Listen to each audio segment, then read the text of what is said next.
Hello viewers, I am Dr. Gaurav Kataria.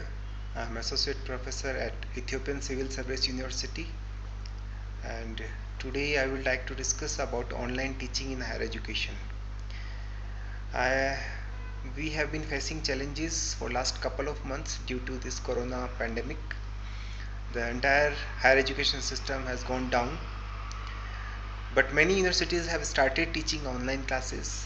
They are conducting online examinations, including our university.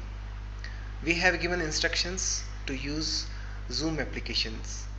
There are many applications available to teach online, but I think that Zoom is quite handy to use for students as well as teachers.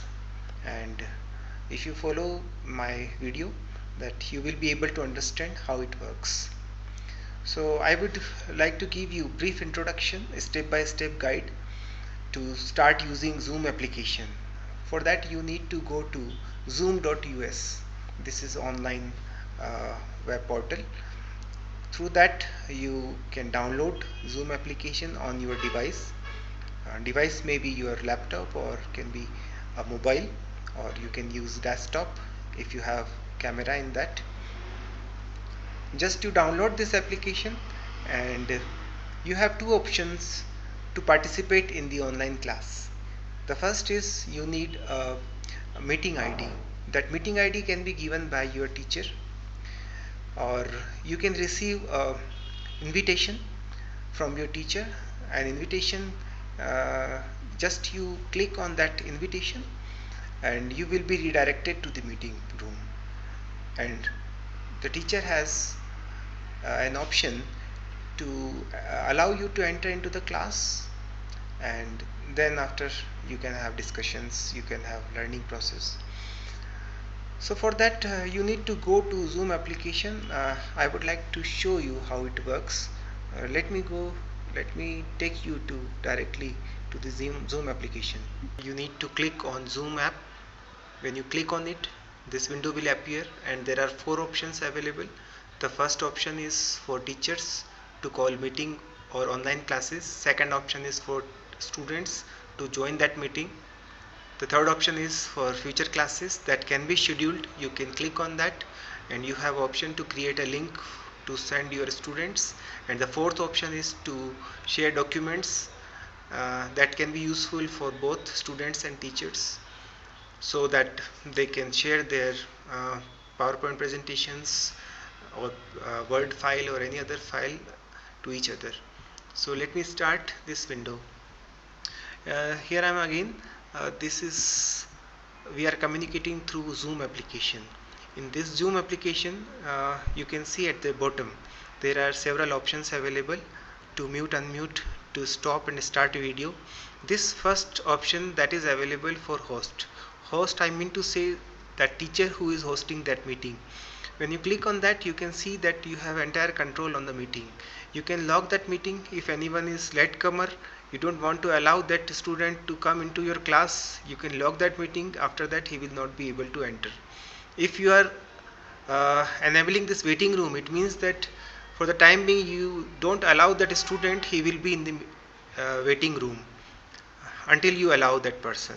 Sharing option is there, and I will discuss again here. Further, there are several options. Participants means when you are allowing your students to participate in the online class or meeting, that will list that students will appear here in the list. So here you can see, because I am the host and there are no participants available now for the time being, so it is showing only one option. One participant means me.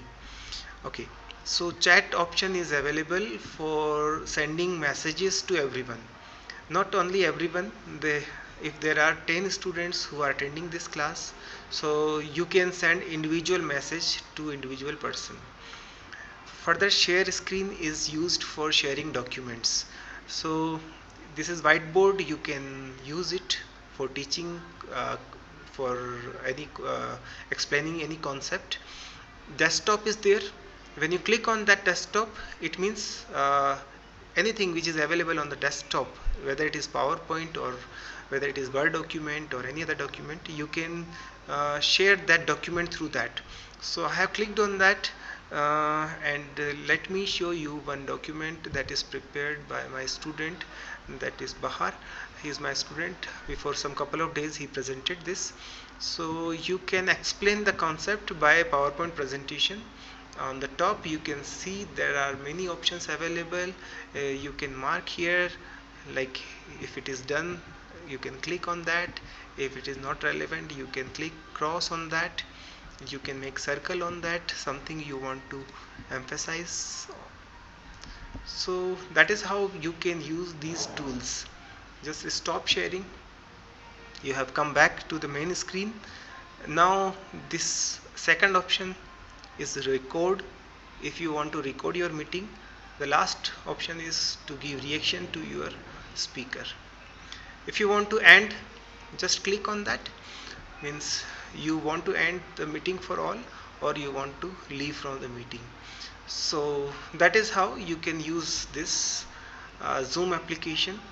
I hope it's clear, the concepts. You can understand how to use this application in teaching and learning process. I hope in the future we will overcome by using these tools from this problem, and we will succeed definitely. Wish you good luck. Be safe, stay at home.